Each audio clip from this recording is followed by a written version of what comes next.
Listo, muy bien. Le queremos dar una cordial bienvenida a todos ustedes, hermanos hermosos de la comunidad cristiana de transformación, y a todas las personas que nos van a ver. El día de hoy vamos a compartir la palabra de Dios con un texto extraído o con una base teológica extraída del libro de Tito o epístola del apóstol San Pablo a Tito. Vamos a trabajar el capítulo 1, los versos del 1 al 4. Y el mensaje de hoy lo hemos titulado Las responsabilidades de un transformado. ¿Cuántos transformados hay aquí conmigo? Bien. ¿Cuántos estamos en ese proceso de seguir siendo transformados? Gloria a Dios por eso. Quiero hacer una pregunta antes de seguir. ¿Cuántos de los que están aquí conmigo han sentido o han disfrutado? ¿Cuántos de los que están aquí conmigo han aprendido a disfrutar la transformación de Dios? ¿Cuántos de los que están aquí conmigo hemos visto lo que éramos antes y lo que somos ahora? Yo les quiero dar una excelente noticia. El enemigo, Satanás, los demonios, quieren que usted y yo nos desanimemos, nos desmotivemos. Y entonces en la Biblia dice que en el libro de Efesios, capítulo 6, dice que nosotros tenemos un escudo que lo tenemos que estar activando, o sea, utilizando. El escudo de la fe. Dice, con el cual repeleremos, retaliaremos los dardos de fuego del maligno.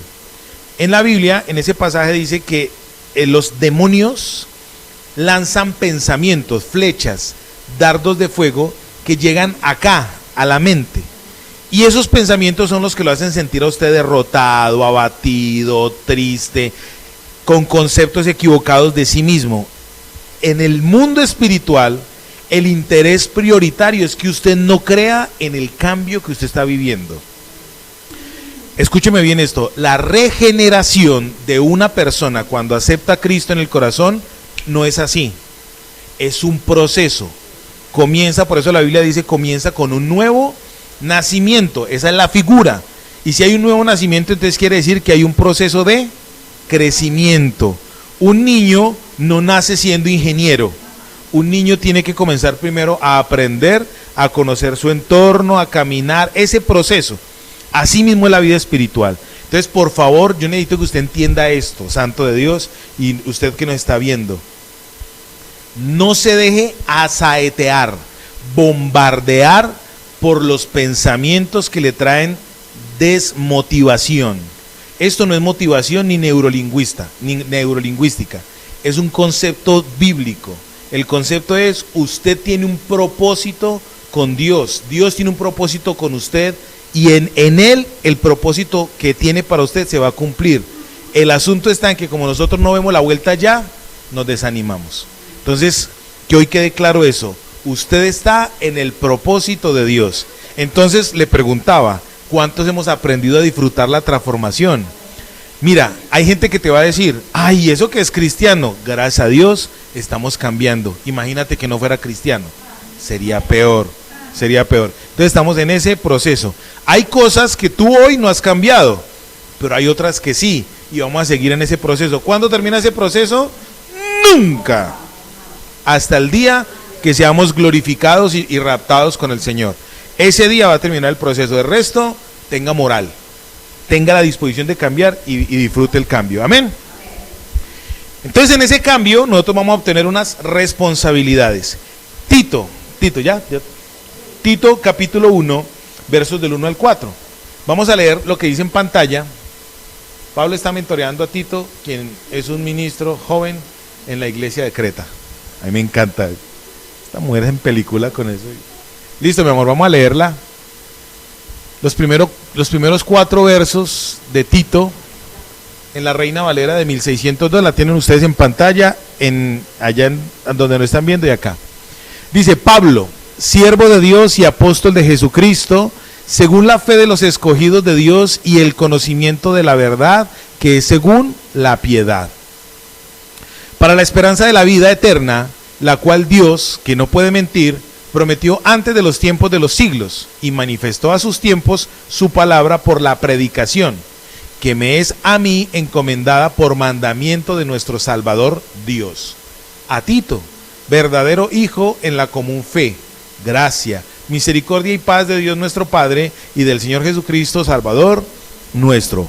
Padre, oramos en esta mañana, en este día, para que por favor tu palabra surta el efecto que tiene que surtir en nosotros, un efecto de transformación, de cambio, de inspiración, de motivación, de fortalecimiento, Dios mío, en el nombre de Jesús. Señor, yo te ruego, por favor, que tú te corones en este lugar, que tú estés en este lugar, que de aquí nosotros no salgamos de este lugar, de acá de este lugar, no salgamos igual como entramos, sino que tu palabra manifieste a Cristo en nuestra vida y seamos llenos y revestidos de ti y podamos ver, Dios mío, los principios que están ahí para que los apliquemos en nuestra vida. Convéncenos de nuestra necesidad de ti, convéncenos de nuestra condición sin ti y convéncenos y llénanos de tu presencia en el nombre de Jesús. Amén y amén. Listo. Que Dios nos ayude y a mí para poder exponer la palabra. Les voy a decir rápidamente las responsabilidades que extrajimos del primer verso. Las responsabilidades de un transformado. ¿Listo? Vamos las voy a enumerar. Son 6. Las responsabilidades como creyentes son muchas, sino que esto es simplemente un título que se da como el plato que les estamos sirviendo a ustedes en este día, ¿cierto? Hay gente que va y come pescado y le dan pescado cocinado, frito, tal. Así es la Biblia. La Biblia tiene un menú muy amplio para que usted y yo lo podamos percibir. Amén. Listo. 6 responsabilidades que Dios nos quiere dar el día de hoy para que nuestra vida entienda lo que es una transformación o lo que ya somos nosotros en Cristo, transformados. Número 1, la primera responsabilidad es cambiar. Segundo, la segunda responsabilidad, servir. La tercera responsabilidad, de lo que hace que tú estás aquí, me está pasando eso. Viniste y la unción vino nuevamente. La tercera responsabilidad es establecer el reino. La cuarta responsabilidad, persuadir o tener fe, es lo mismo. La quinta responsabilidad, conocer plenamente a Dios. Y la sexta es tener piedad. La quinta es conocer plenamente a Dios. ¿Ya? Con mucho gusto, hermana. La primera, cambiar. La segunda, servir. La tercera, establecer el reino. La cuarta, persuadir. La quinta, conocer plenamente. Y la sexta, practicar o tener piedad. Piedades. ¿Listo? ¿Ya lo tienen? Perfecto. ¿La qué? La sexta, practicar. Coma.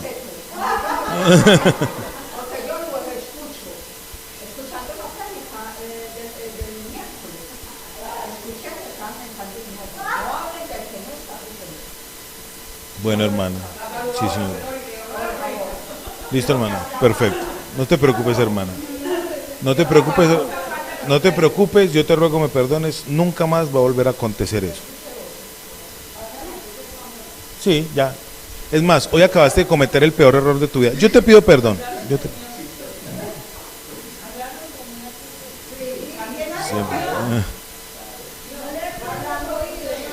Listo, muy bien. El tiempo va avanzando. Listo. Amados santos de Dios, viene lo que viene. Vamos a colocar un contexto para poder entender y para poder percibir el mensaje de la palabra. Dice así: cuando Pablo escribió la epístola a Tito, estaba transcurriendo el tiempo o los años, aproximadamente el 63, entre el 63 y el 67 de nuestra era. Pablo escribió a Tito para que él pudiese. Tito era un líder joven y él tenía unas capacidades muy interesantes en su liderazgo.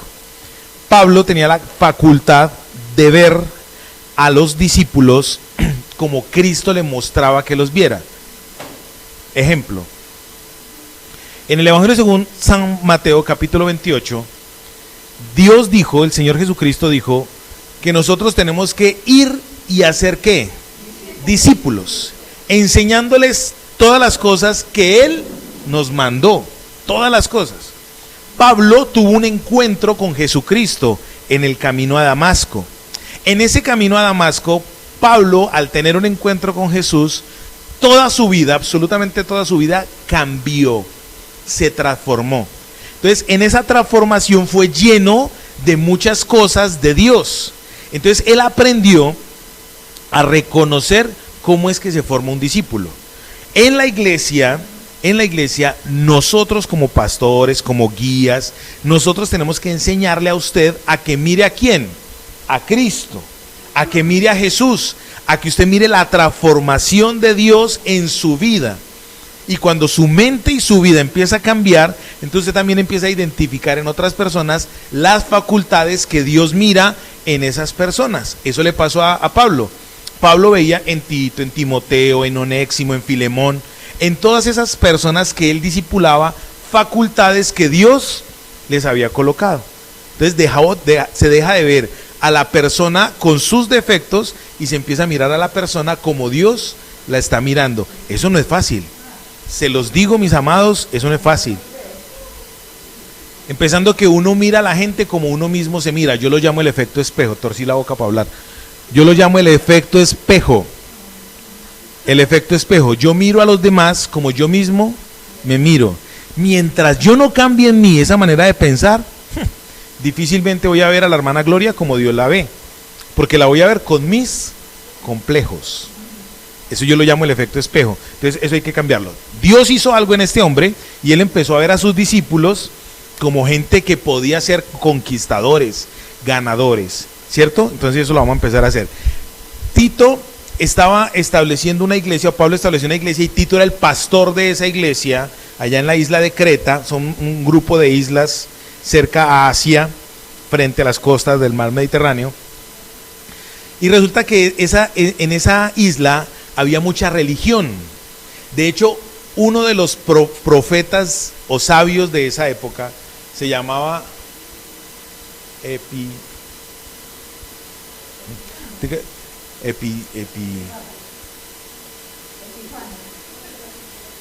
después les digo el nombre.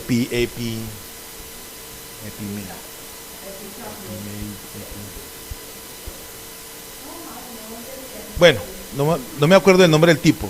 El tipo dijo de los cretenses, de la gente que vivía en esa región, que eran malas bestias, mentirosos, ociosos, glotones. Y era gente que creía en Dios. Era gente que practicaba una religión. Era gente que normalmente iba a la iglesia. Y el concepto en el que los tenían a ellos era de malas bestias, mentirosos, glotones, ociosos, ¿cierto? Era gente que practicaba ese tipo de aspectos. ¿Eso es pecado o no es pecado? ¿La mentira es pecado? Sí. ¿La glotonería es pecado? Sí. ¿La pereza es pecado? Es la madre de todos los vicios, pero como madre es madre, hay que respetarla, ¿cierto? Entonces, en esa época, ese era el concepto en que la gente tenía. Pero Pablo les envía a Tito para decirles a ellos, hay que cambiar esa manera de vivir y hay que entrar en la manera de vivir del reino. ¿Será que ese parentesco de hace 2000 años, esas conductas de hace 2000 años tienen algún parentesco con la condición actual de la iglesia? Mucho, porque es una conducta reiterativa, son ciclos. Mira, Satanás y sus demonios engañan al mundo tal cual engañaron a Adán y a Eva hace 6000 años, casi 7000 en el Edén. El mismo discurso lo utiliza la vanagloria, el de los deseos de la carne, los deseos de los ojos y la vanagloria de la vida. Es el mismo discurso. Lo que pasa es que lo maquilla o lo viste diferente. La misma loca, pero peinadita. Pero es el mismo discurso. Entonces, ¿Dios qué quiere? Que usted y yo seamos, ¿qué? Transformados y cambiados. Entonces, en Creta se estaba viviendo exactamente lo mismo que se vive en este momento, en este tiempo actual. Dios, ¿qué quiere? Que usted y yo seamos cambiados a través del poder de Dios para que podamos ser instrumentos de Dios. Ahora surge una pregunta: ¿quién quiere ser instrumento de Dios? Entonces hay que empezar a cambiar esa percepción que yo tengo de mí para poder cambiar la percepción que tengo de las demás personas. ¿Sabe por qué usted y yo a veces no evangelizamos? Yo a eso le doy mente lo que usted nos imagina. No porque no tengamos ganas. ¿Quién no tiene ganas? Si yo le pregunto a usted, ¿quiere evangelizar? Usted dice, sí, pero no sé cómo hacerlo. Sí, pero, ¿cierto? La esencia es que no tenemos pasión por lo que Dios tiene pasión. Esa es la esencia. Entonces lo disfrazamos o lo colocamos, lo vestimos de ignorancia. Es que no sé. Es que no. No, en sí no hay pasión. Por ahí hay un dicho que dice, el que quiere, puede. El que quiere, puede. Dice una canción de Nietzsche, hay que vérsele las ganas, hay que vérsele la voluntad, hay que vérsele el deseo. El que quiere, lo puede hacer. ¿Listo? Muy bien. Vamos entonces a empezar a mirar acá. Entonces queda claro, esa gente en esa época tenían un concepto totalmente carnal de la religión. Mira, evangelizar es de lo más fácil. Ejemplo. Te voy a poner con el ejemplo de tu empresa. Tú por las mañanas te levantas y abres tu empresa, que es una panadería. ¿Con qué motivación? ¿De vender? No. Tú estás supliendo una necesidad para alguien. ¿Cuál es la necesidad para esa persona? El pan diario, ¿cierto? El pan para el desayuno. O sea, que la persona no tenga que hacer lo que hacían hace 50 años, moler la harina, hacer el pan. Tú ya le estás presentando la alternativa. Aquí está su pan y en diferentes presentaciones. Entonces viene la persona a suplir esa necesidad. Entonces la gente en el mundo tiene una necesidad básica. ¿Cuál es la necesidad básica fundamental? Salvación. Porque todo el mundo se está perdiendo. Todo el mundo, el que no tiene a Jesús en su corazón. Bueno, entonces tú tienes una gama de panes para ellos. Mira, este pan es el pan bogotano que tiene queso, este es el pan aliñado que no tiene tanta. Tú tienes una cantidad, entonces a la gente hay que presentarle las opciones de la necesidad que tiene para poderles presentar el evangelio. Yo te lo estoy diciendo un poquito complicado, pero en el ejercicio es muy fácil. La gente tiene necesidad de Dios. Entonces, ¿cómo hay que hacer? Usted tiene necesidad de Dios. Hay gente que es más... Claro, hay gente que es más sensible a eso. Mira, hay gente que... Cuando hay personas que tienen un problema familiar, esa persona ¿cómo está? Vulnerable a una solución. Y van donde sea, van donde brujos, van donde psicólogos, van a todas partes. Ahí está el patazo, la oportunidad. Hay una persona que le puede solucionar el problema en su casa. ¿Cómo se llama? Jesucristo. No una religión, sino una relación con un hombre. ¿Y cómo se llama ese hombre? Jesucristo. Es una forma de evangelizar. Mira, a mí me encanta evangelizar.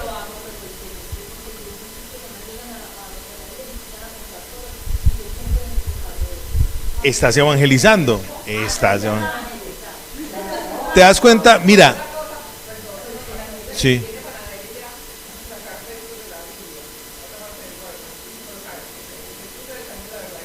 Jesús es el pan de vida.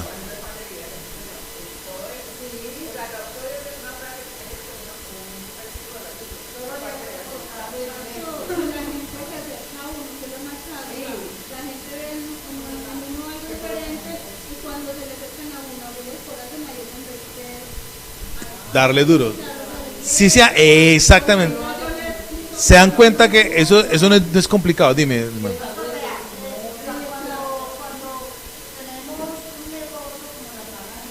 ¿Y tú?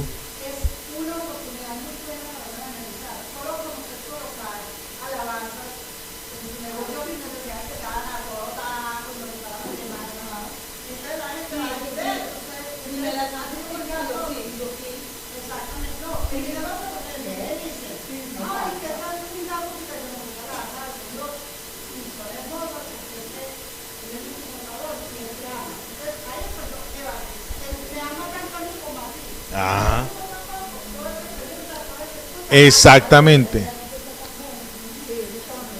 Eso es evangelizar. Entonces, si se dan cuenta que no es difícil. Ahora, el problema está en que cómo hacemos para que esa gente se amarre. Ahí es donde yo les digo, está camuflado que no tengo pasión por la persona. Ahí donde está. Claro, evangelizar es muy fácil. De hecho, a todos nos encanta. Pero el asunto es la pasión. Listo, muy bien. Pero es entonces empezar a activar la pasión por lo que Dios tiene pasión. ¿Sí me estoy dando a entender? Listo. Amén. Amén. Uno está estudiando. Esa es la idea. Y el otro lo forman. Listo. Muy bien. Responsabilidades de un transformado. Vamos a empezar a mirarlas. Entonces, ¿estamos claros ahí? Listo. Creta era una isla donde había mucha religiosidad. La religión siempre va a apartar a la gente de Dios. ¿Qué es la religión? Es el deseo humano de acercarse a Dios a través de su propia fuerza, a través de su propio medio. Y eso es imposible, porque siempre nos vamos a resultar aislando. Listo, vamos a empezar a mirar. Pablo, verso 1, primer aspecto, rápidamente lo vamos a repasar. Pablo, siervo de Dios y apóstol de Jesucristo, conforme a la fe de los escogidos de Dios y el conocimiento de la verdad, que es según la piedad. Dejémoslo hasta ahí. Ahí es donde están los 6 principios, las 6 responsabilidades. Primero, Pablo. Resulta que el apóstol Pablo no se llamaba Pablo originalmente, sino como Saulo de Tarso. Cuando él tuvo un encuentro con el Señor Jesucristo, usted lo puede encontrar en la Biblia, en el libro de los Hechos de los Apóstoles, capítulo 9. Ahí va a encontrar cómo Saulo tuvo un encuentro con el Señor Jesucristo, y ahí fue cuando Dios le transformó el nombre. ¿Por qué me persigues? Otros ejemplos de hombres que Dios les cambió el nombre. Abraham, se llamaba Abram, padre enaltecido, y luego Dios le colocó Abraham, padre de muchedumbres o de multitudes. Jacob se llamaba engañador, nieto de Abraham, se llamaba engañador, y Dios lo cambió a Israel. Jacob, engañador, porque esa era su naturaleza. Si tú miras la Biblia, esa era se llamaba Jacob, cambió engañador. Y ya Israel, ya Dios lo transformó.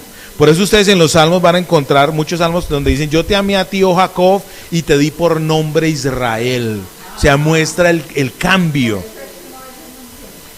Muestra el cambio. Entonces, la primera responsabilidad que yo tengo que tener como una persona que ha sido transformada por el poder de Dios es ¿qué? Mostrar el cambio. Mira, así los demás no vean el cambio. Porque te lo aseguro, ni tu pareja, mira, hay cosas de mi esposa que ella en mí no ve cambio. ¿Sí me van a entender? Pero si tú miras hacia atrás, dices, bueno, por lo menos he cambiado un 3%. Pero mi responsabilidad es ¿qué? Cambiar. El primer paso para que usted y yo cambiemos nuestra forma de pensar es ser convencidos, o voy a usar un término que es de la nueva era, pero aplica, conscientes, o sea, claros en la mente de lo que estamos mal. A un adicto, para empezar el proceso con un adicto, para salvar lo que se necesita, que él reconozca que tiene un problema, que es adicto. Hay gente que mantiene, ay no, yo no soy adicto, pero mantienen pegados del celular, del play, mantienen pegados de esa vuelta. Eso se llama ludopatía. Es una adicción igual que la vareta. No, yo no le estoy echando indirectas, porque a mí no me gusta. A mí no me gustan las indirectas, como a otros.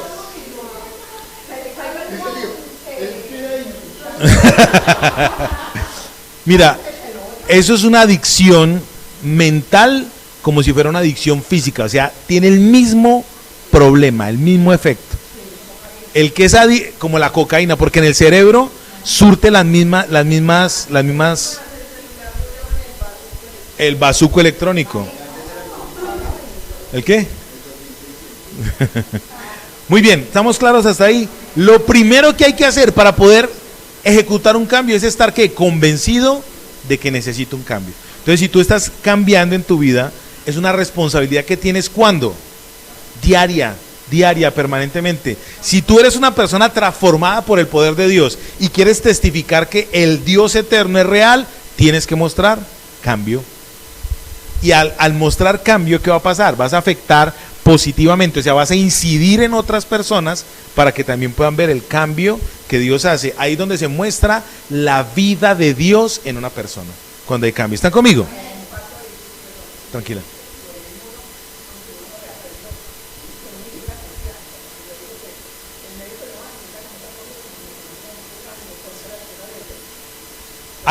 Sí, eso es muy, muy importante. Cuando tú estás con Jesús, el estar con Cristo en el corazón, eso demarca un acto de sobrenaturalidad. Y usted no ha visto que algo diferente. Tú no has visto que cuando tú tienes a Cristo en el corazón, así tú estés de mal genio, así tú estés aburrido, así hayas acabado de pecar hace 10 minutos, viene la gente y te dice, ay, mira que es que me está pasando esto y esto. Porque hay algo de parte de Dios en uno, y eso Dios no lo quita. Es duro decirlo, porque vea, por este tipo de frases hay gente que dice que yo soy un mundano. ¿Yo qué culpa si eso es lo que dice la Biblia? Y en el ejercicio está, pelee con Dios y arrepiéntase. Bueno, entonces hasta ahí vamos bien. Hay alguna gracia de Dios. Lo que te pasa con el médico, hay gente, mira, yo voy cuando monto en bus, que de vez en cuando que me quiero comportar como una persona común y corriente. Yo voy en bus, mira, eso es una cosa, mi esposa es testigo, cuando vamos en un bus la gente nos busca, eso es una cosa loca, nos toca decirle, tranquilos, pueblo, tranquilos.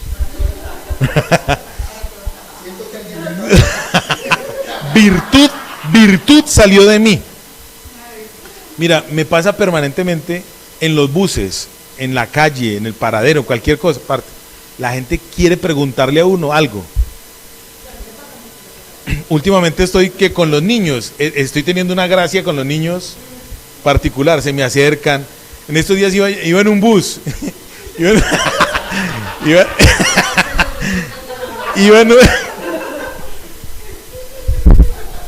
Iba en un bus y se me sentó, iba una señora con 2 niños y la bebecita como Ashley llegó y se sentó al lado mío y me recostó la cabecita así en la pierna. Me toqué con más culicagá. Se me recostó la niña aquí.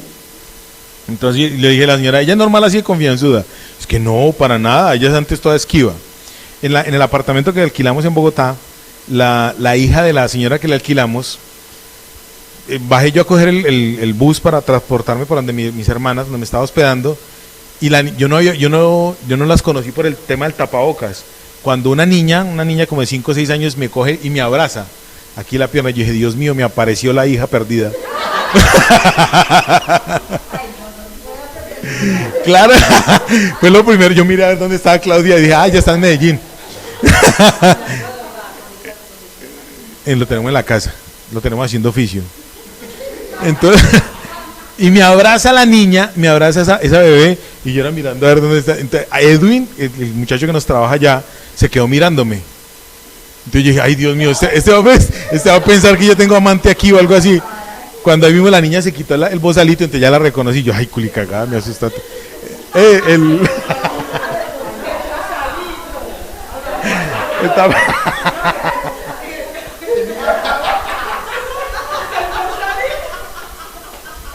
El bozalito no, perdón, el tapaboquitas.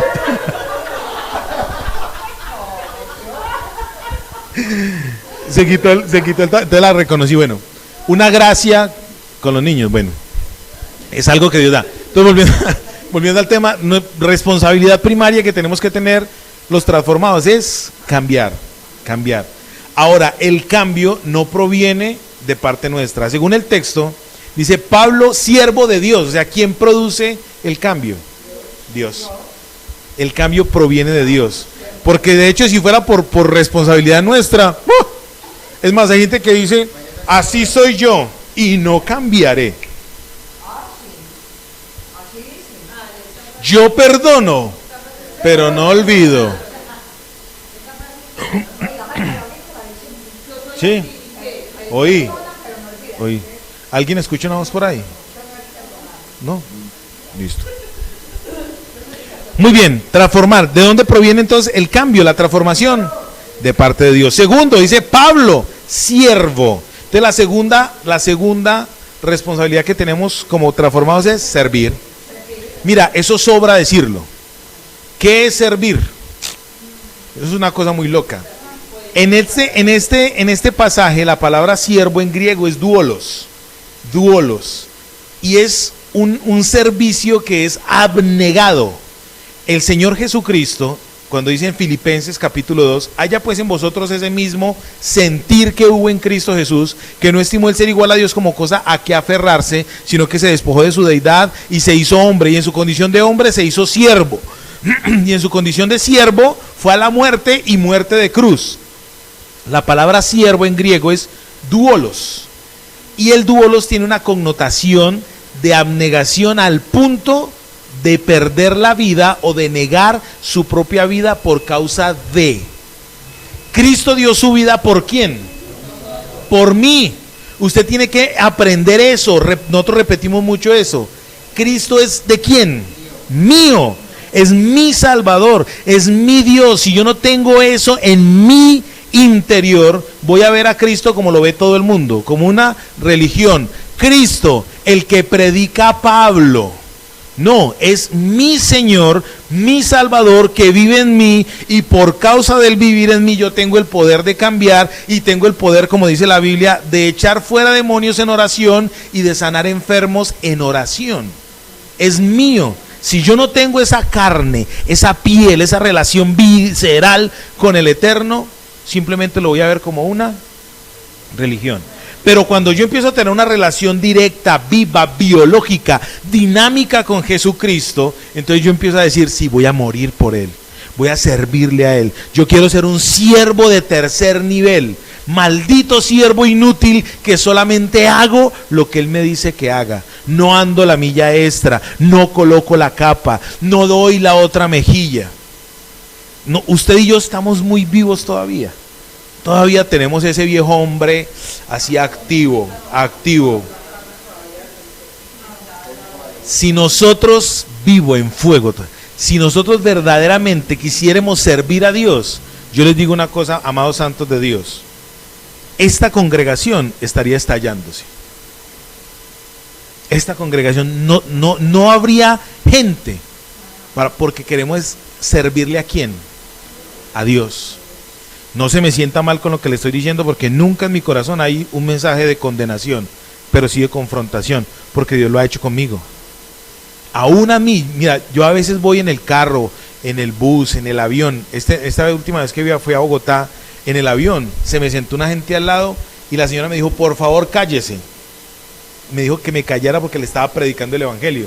Yo me senté y le dije a la señora, mira, mi nombre es fulano de tal, mi nombre es Alexander Sierra. Vamos a compartir mínimo una hora, quiero hablarte de algo que te puede ayudar a ti. Y empecé a presentarle a Jesucristo.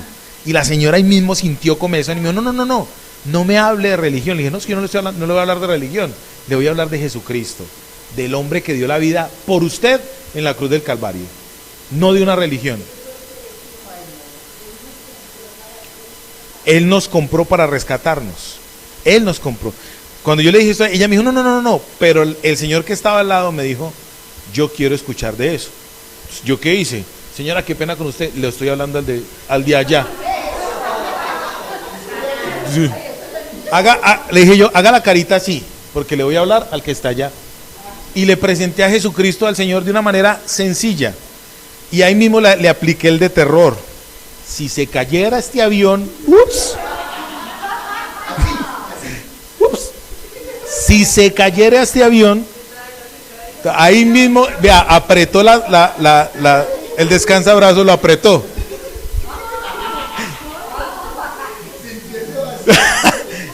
Yo le seguía hablando al Señor. Cuando nos bajamos, el Señor me dijo, me gustó tu forma de evangelizar. Era evangélico.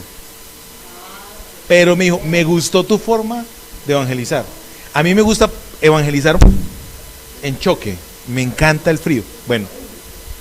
El tal es que si usted y yo le sirviéramos al Señor, claro, esa señora, ahí donde está, esa señora donde está, o buscó una iglesia, o un cura, o cualquier cosa. Como besó el piso, esa señora, no, por tiempo no les, vea ya el tiempo como avanza.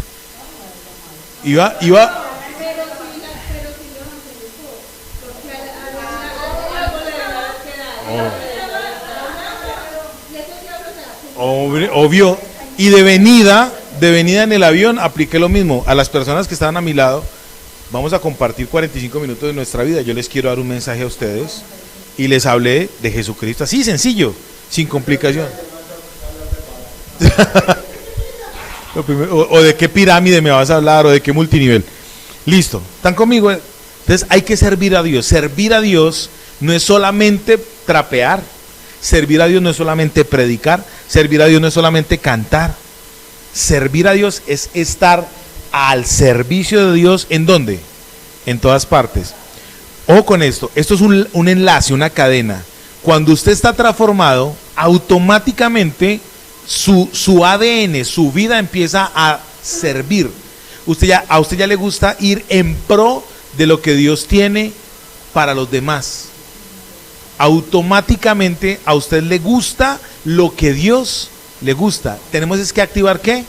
La responsabilidad. Cuando se activa la responsabilidad, ya lo hacemos como si fuese algo,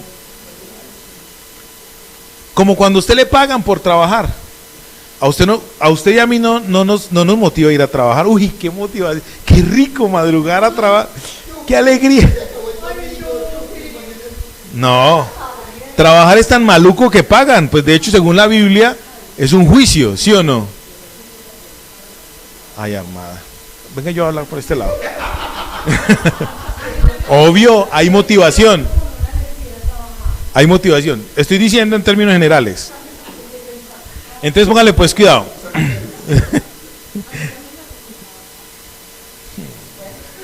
Olvidemos ese ejemplo.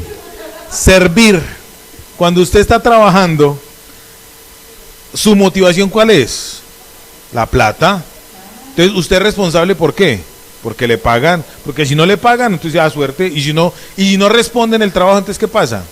Lo echan, así de sencillo es. El servicio es una pasión, algo que usted encuentra, pero hay que activar la responsabilidad. ¿Están conmigo? Tercer aspecto, dice aquí, Pablo, siervo de Dios. El servicio, ¿quién lo activa? Aquí dice, Pablo, siervo de Dios. Porque el que ya sirvió desde la eternidad, ¿quién fue? Cristo. El plan de Dios en el servicio de Dios es que nosotros seamos reconciliados con Él. Dice en este pasaje que desde antes de los siglos, desde antes de los tiempos, Dios ya había establecido el servicio a través de la predicación y se la encomendó. Pablo dice, y me la encomendó a mí. Ese hombre estaba claro en su responsabilidad. Eso lo leímos ahorita. Esa predicación me la encomendó a mí, dice el apóstol Pablo, hablando en primera persona. Ese hombre entendió tanto su transformación mental, entendió tanto su servicio que provenía de Dios, que dijo, desde antes de la eternidad, esa responsabilidad ya era mía. Entendió el regalo, el testamento, la responsabilidad que le dejaron. Hasta ahí estamos bien, ¿sí o no? Cuando dice apóstol, quiero volver a hacer énfasis aquí. Apóstol, desde el 2000 para acá, a nivel cristiano, se convirtió esto en una especie de jerarquía. El apóstol es aquel al que hay que decirle apóstol. Y entonces el hombre jura que tiene un cargo superior. No. El apóstol bíblico, el apóstol de la Biblia, el apóstol en este término, es alguien que establece el reino. Ese es el tercer principio. Todos nosotros hacemos labor apostólica. Entonces les voy a contar el contexto y voy a colocar una comparación. Primera comparación. El evangelio. Usted y yo hoy en día, en pleno siglo XXI, entendemos el evangelio como algo bíblico, ¿sí o no? El evangelio o algo religioso, algo espiritual. El evangelio, ¿sí o no? Pero resulta que hace 2000 años el evangelio no era ni bíblico ni espiritual. Hace 2000 años el evangelio eran buenas noticias, pero no para todo el mundo, sino para el César. Cada que el César hacía algo bueno, entonces salía un pregonero diciendo Evangelium, Evangelium, buenas noticias. El César tuvo un hijo y todo el mundo se tenía que alegrar porque el César, entonces eran las buenas noticias. Pero como Dios redimió todo a través de Jesucristo, también redimió el lenguaje. Ahora el evangelio, adivines para quién. Para todos nosotros, no solamente para una persona, es para todos. Entonces, en esa época, hace 2000 años, el apóstol, esa palabra también fue redimida, por el Señor. El apóstol era una persona como un tipo de embajador, no era un embajador, era un tipo de embajador. Entonces el apóstol era una persona educada, o sea, intelectualmente era educada, formada. ¿En qué era formado intelectualmente? En todo el conocimiento político, social, económico de Roma. El lenguaje, el idioma, todo lo de Roma, el tipo lo tenía que saber. Entonces el imperio romano lo contrataba, o sea, lo contrataba a sueldo. Y el tipo se iba y cuando Roma conquistaba un territorio, mandaba el apóstol. Y entonces el apóstol llegaba allá y no llegaba diciendo muy buenas tardes, yo soy el apóstol de Roma, gracias por recibirme. No, el tipo llegaba con legiones de soldados y a las malas decía, esto ya es del imperio romano. Y si la gente de pronto hablaba en paisa, le decían, no señor, usted va a hablar en latín, porque es el idioma romanza. Y entonces llegaba el apóstol a enseñarle a la gente, adultos, niños, el lenguaje latín. Y era a las malas. Y si no quería aprender, no, es que yo hablo paisa y de malas, pues inmediatamente le quitan una mano. Entonces, ¿qué hacemos nosotros, hermano? Los santanderianos, mamita. El apóstol totalmente los culturizaban. Esa es la palabra. Los culturizaban. Eran esclavos, entonces no tenían derecho. Y si medio se sublevaban, les quitaban una mano, les quitaban un dedo, los marcaban. ¿Sí me van a entender? Entonces llegaba el apóstol y les enseñaba todo. Las medidas, y tan importante una cosa como medir con yardas, medir con varas. Hoy en día eso ya es normal. En esa época no se podía hablar así. Todo tenía que ser con base en lo establecido por Roma. El estándar, la cultura. Entonces llegaba de una manera agresiva, violenta, con soldados. Entonces el apóstol, cuando ya llegaba y culturizaba a esa gente, entonces llegaba un emisario del emperador, lo que era Poncio Pilato en la región de Judea. Era un gobernador. Entonces ya él llegaba y simplemente hablaba y la gente ¿qué hacía? Entendía. Porque ya tenía un concepto cultural. ¿Cuál era el concepto cultural? Establecer el reino en esa época pagano de Roma, la Roma política, ¿cierto? Hoy en día usted y yo tenemos la responsabilidad de llegar agresivamente y coger el espacio territorial donde usted y yo vivimos y establecer ¿cuál reino?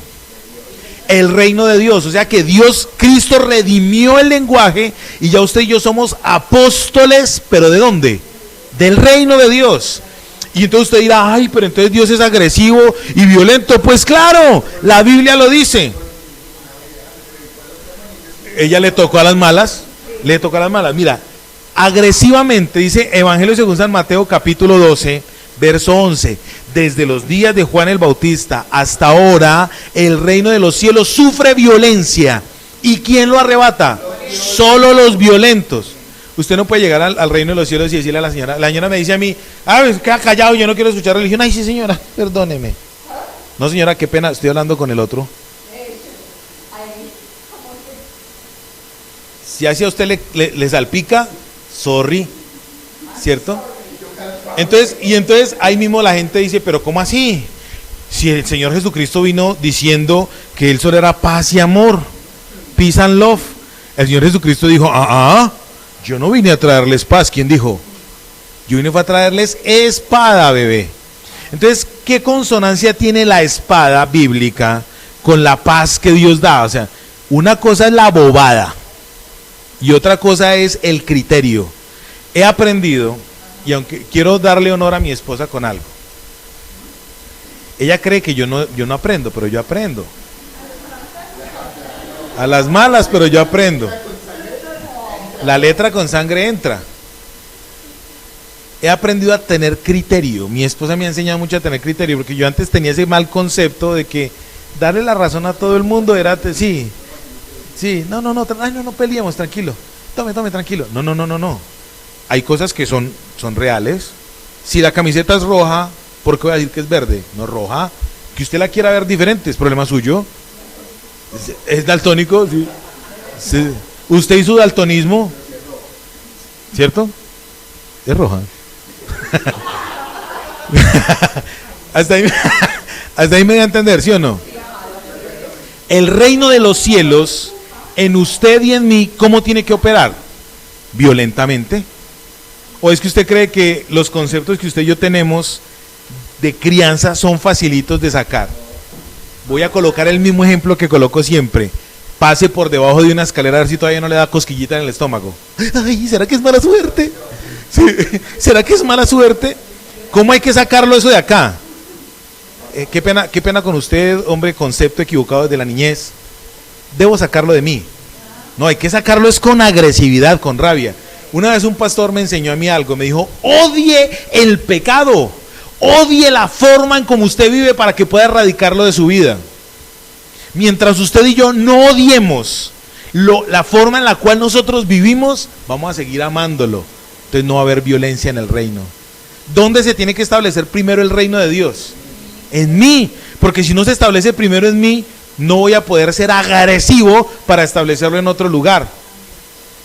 Yo soy el que tengo que ser violento para contenerme, amarrar mi viejo hombre. Miren, muchachos, amados, santos de Dios, yo era un tipo agresivo, violento.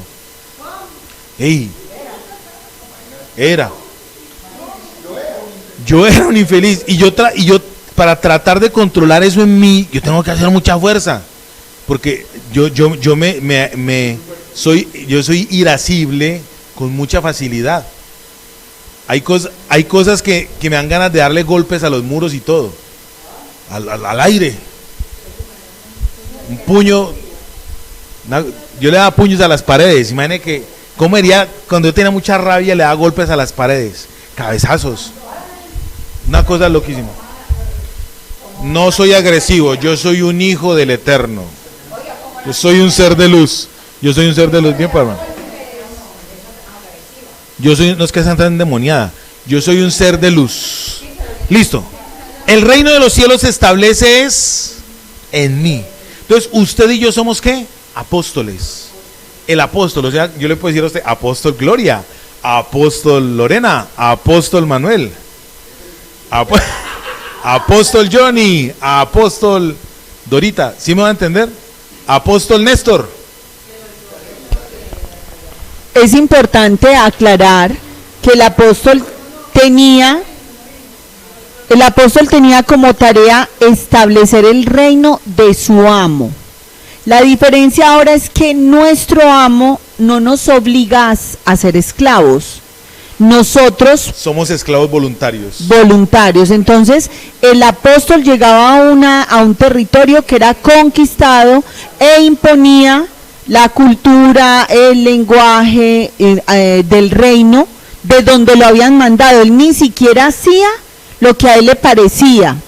Él tenía que hacer lo que lo enviaban a hacer. El amo. El amo le decía qué hacer. Nosotros tenemos un amo, si es que es tu amo, tu señor, pero por voluntad propia. Mi Kyrios. Y él me envía a establecer algo que él me mandó a hacer.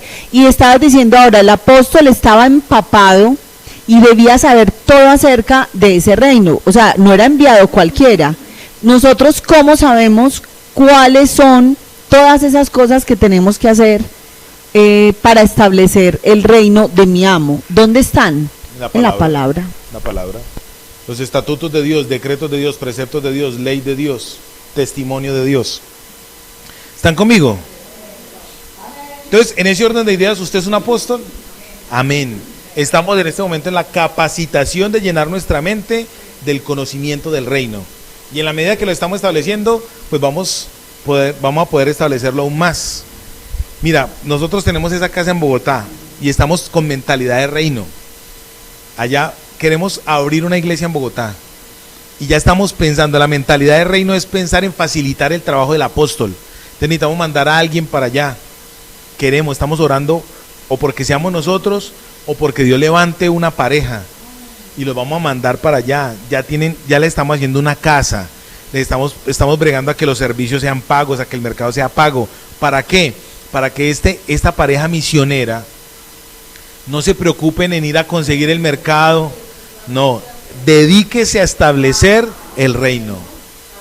Se debe dedicar a establecer el reino. Así que si alguien nos está viendo en el nombre de Jesús y quiere sembrar en este ministerio, gloria a Dios, porque vamos a necesitar plata. O quiere trabajar, hay que hacer. Ya estamos estableciendo esa casa, con la ayuda de Dios en un mes, ya ese apartamento queda listo para que el misionero, la pareja misionera que enviemos, o si somos nosotros mismos, ya tiene dónde trabajar. A establecer que eso es tener visión de reino, mentalidad de reino, conquistar, ganar, avanzar. ¿Están conmigo? Muy bien. Entonces, ¿de dónde proviene el establecer el reino? De Dios. Todo y por todo Él es la preeminencia. ¿Quién es el que establece el reino? Dios. ¿A quién usa? A un apóstol. El apóstol es un siervo, y es un siervo que está transformado, cambiado. Eso somos nosotros. Cuarto aspecto, el método que Dios usa. Dice: Pablo, siervo de Dios y apóstol de Jesucristo, conforme a la fe. Fe. Pistis en griego. ¿Recuerdan qué es fe? Listo. Pistis en griego es persuasión. Es persuadir. No es motivación. Tú lo puedes. En ti está el poder. Mírate al espejo y di: eres un campeón. Yo todos los días me miro al espejo y digo: eres un gordo, y te acepto.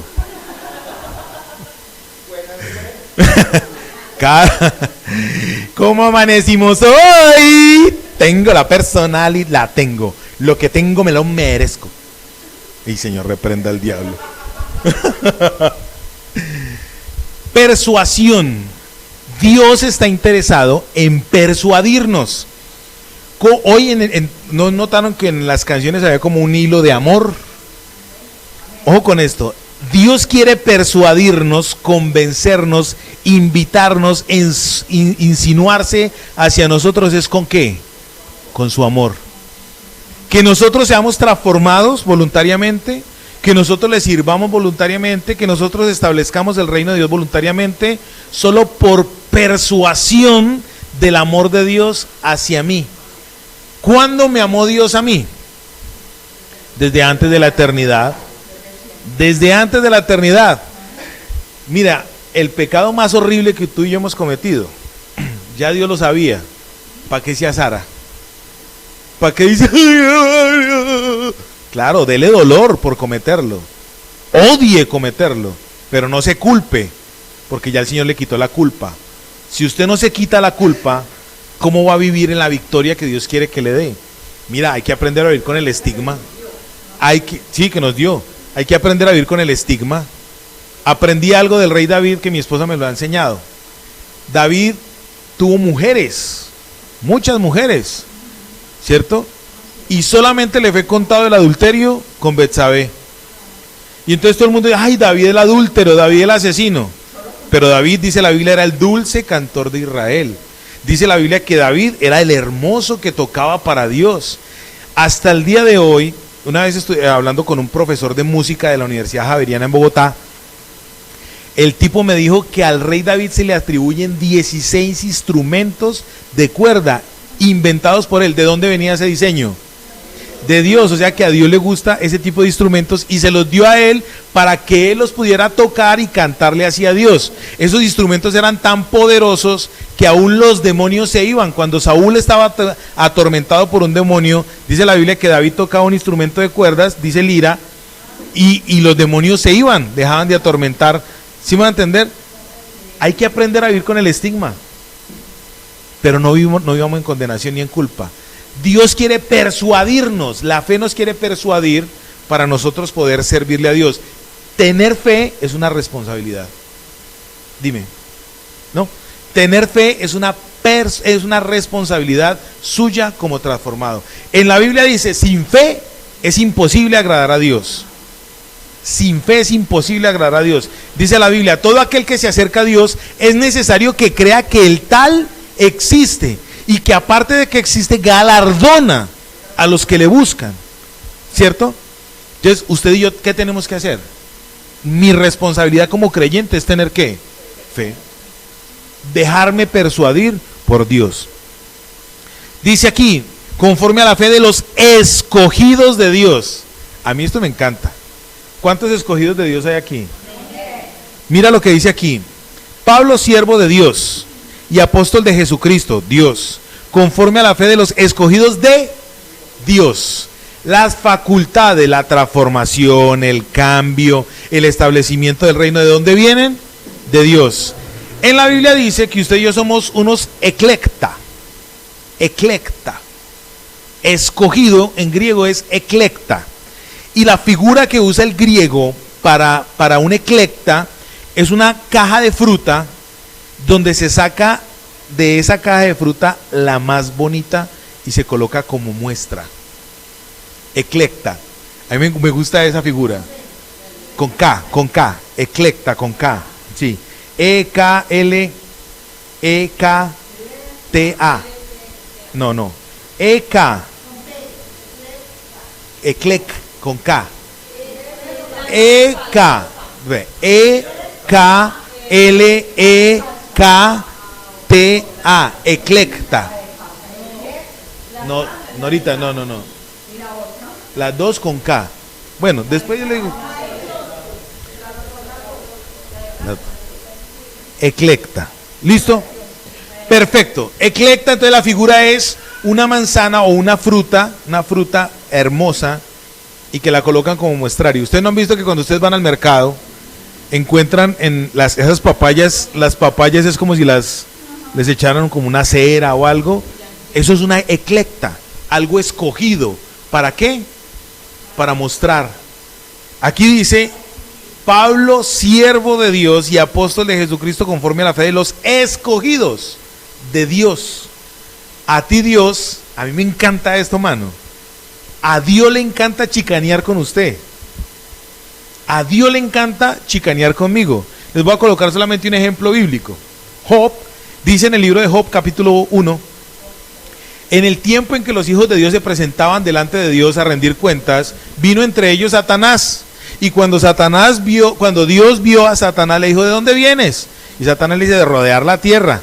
Y entonces el Señor le dice, el Eterno le dice: venga, y cuando estuvo rodeando la tierra, de casualidad, ¿no vio a mi siervo Job?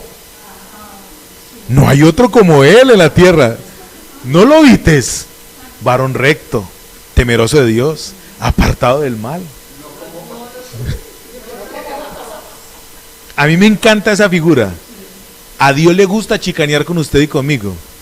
Y usted y yo manejamos tantos complejillos que ni siquiera nos imaginamos cómo Dios quiere chicanear con nosotros.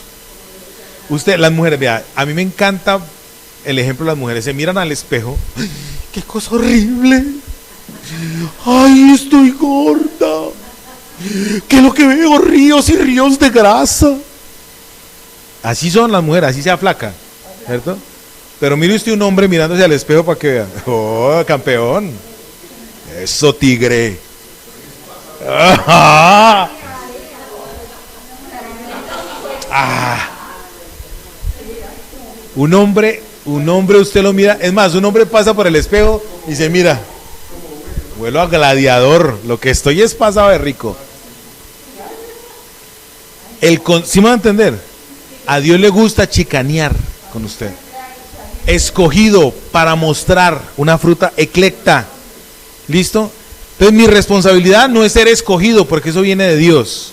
Mi responsabilidad es cambiar. Mi responsabilidad es servir. Mi responsabilidad es establecer el reino. Y aquí dice: escogidos de Dios y el conocimiento. La palabra conocimiento aquí en griego es epignosis. Epignosis. Epignosis quiere decir conocimiento absoluto. Para usted poder servir, para usted poder establecer el reino, para usted poder ser transformado, ¿qué tiene que tener? ¿De quién? Cuando usted vive con una persona, ojo con esto, me perdona que me coloque como ejemplo. Yo ya sé qué le gusta y qué no le gusta a mi esposa. Entonces, como yo sé qué no le gusta, procuro no hacerlo.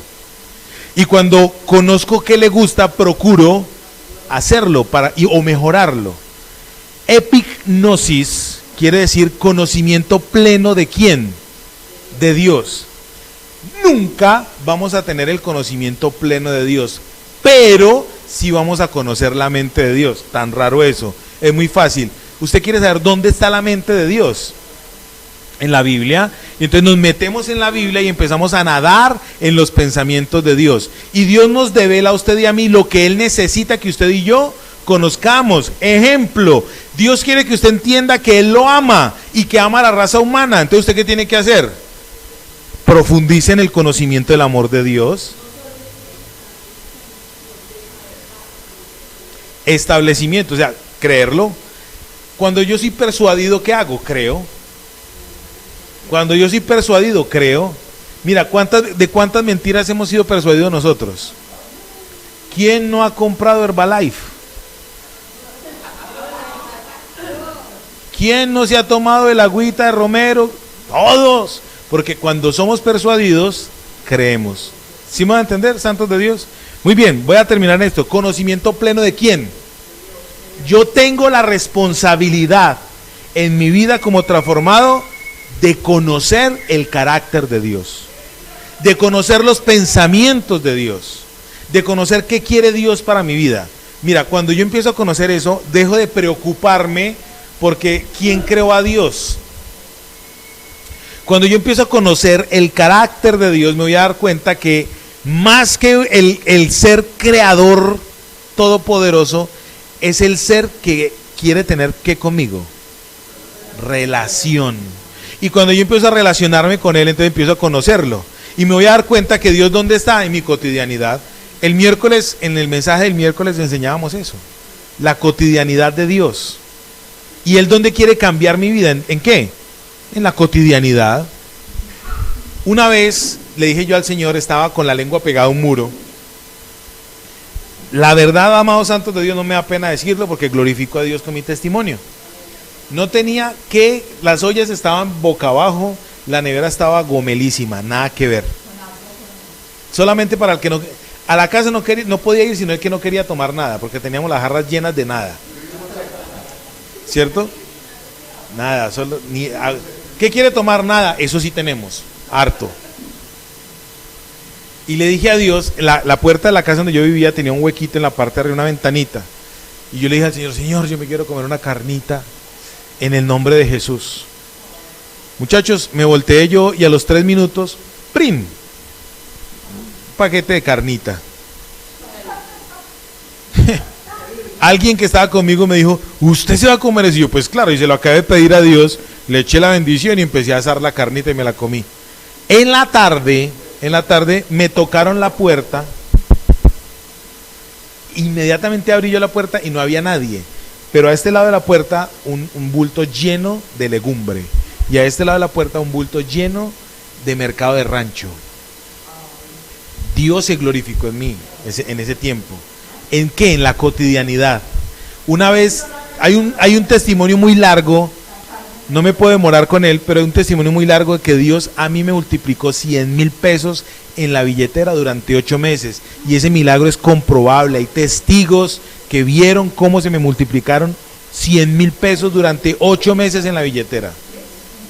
Todos los días me gastaba 100,000 y todos los días aparecían 100,000 pesos en la billetera.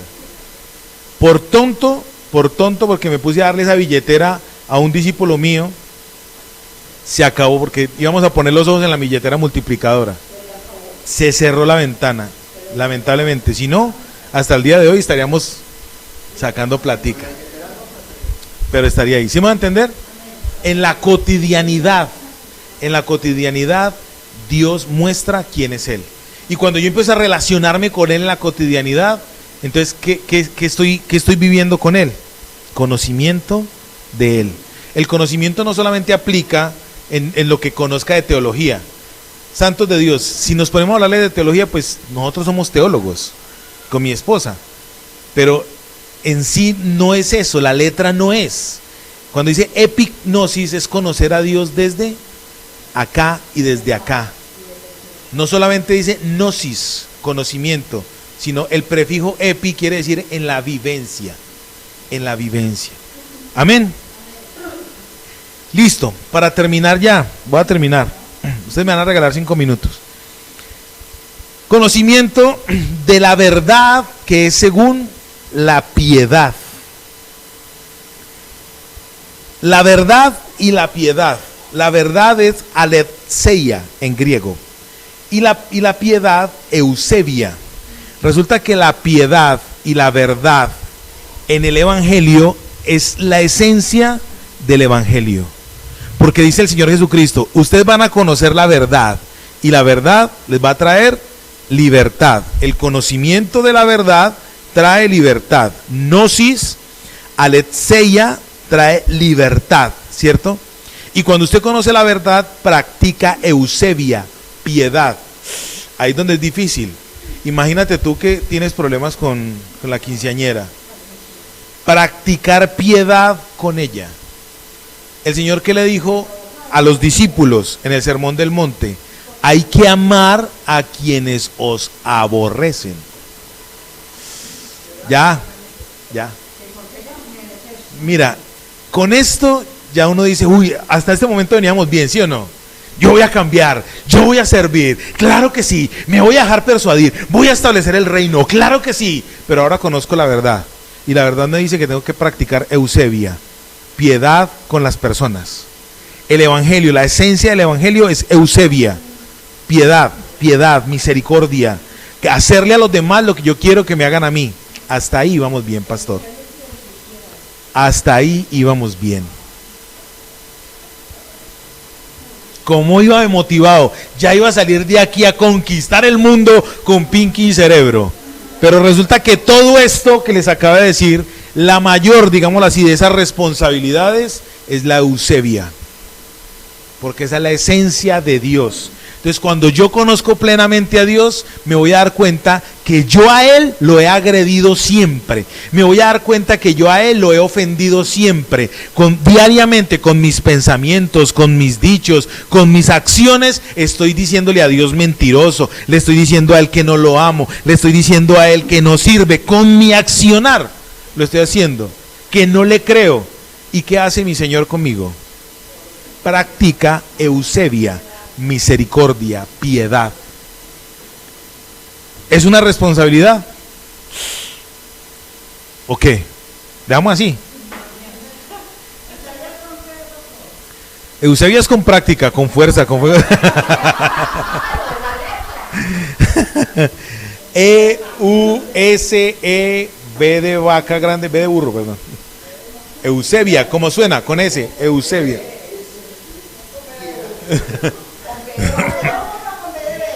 Con B de burro, con B de vaca grande.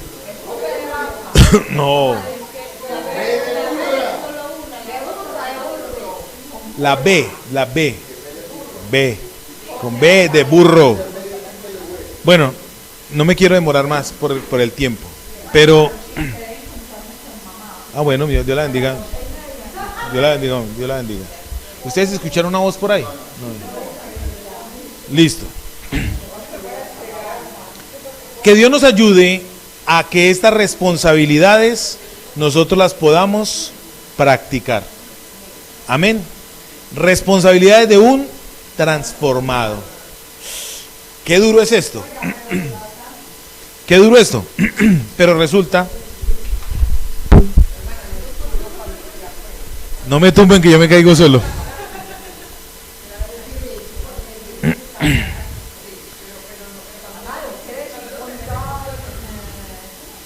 Eusebia, misericordia. Muy bien, la base del Evangelio, repita conmigo, la base del Evangelio es la eusebia. La base del Evangelio es la eusebia. Se lo voy a pedir, la piedad, se lo voy a decir así de sencillo. ¿Qué es lo que a usted le gusta que hagan con usted? ¿A usted le gustaría que le llegaran con un carro y le dijeran, este carro es para ti? ¿A usted le gustaría que le dijeran, mira, tú me insultaste, bobita, no hay problema? Eso es. Perdonar es dejar pasar. Listo, que Dios nos ayude. Ya saben que es una responsabilidad. ¿Para qué son estas responsabilidades? Cuando usted y yo las practicamos, vamos a dejar de ser mentirosos, vamos a dejar de ser glotones, vamos a dejar de ser malas bestias y ociosos. Ahora sí me di a entender por qué empezamos con esto al principio. Porque cuando no practicamos eso, entonces estamos en el otro lado, en el lado del religioso. Padre, gracias, gracias, gracias, Dios mío, porque tu misericordia, Señor, hasta el día de hoy nos ha ayudado. Tu misericordia nos ha salvado, Señor. Gracias, Dios mío, por permitirnos estar delante de ti, Dios de los cielos, y percibir de tu misericordia, de tu piedad, diariamente, Señor. Que por favor nosotros salgamos de aquí, Dios mío. A veces estamos tan ocupados, tan obnubilados pensando en el arriendo, en los servicios, en cosas en las cuales tú nos dices que no nos afanemos. Cuando te conocemos a ti, tú nos dices a nosotros, no te afanes por comida, bebida o vestido. Y nos colocas el ejemplo de las aves de los cielos, nos colocas el ejemplo de las flores del campo, que ni aun Salomón con todo y su gloria se vistió como un lirio de ellos. Las aves no trabajan, no siembran, no hilan, pero tú las cuidas, Señor. Y tú nos dices que valemos más que esos elementos.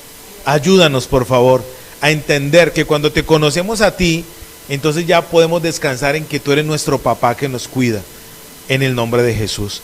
Que cuando te conocemos a ti, Dios mío, podemos establecer tu reino, te podemos servir, podemos cambiar, Dios mío, podemos tener fe en el nombre de Jesús.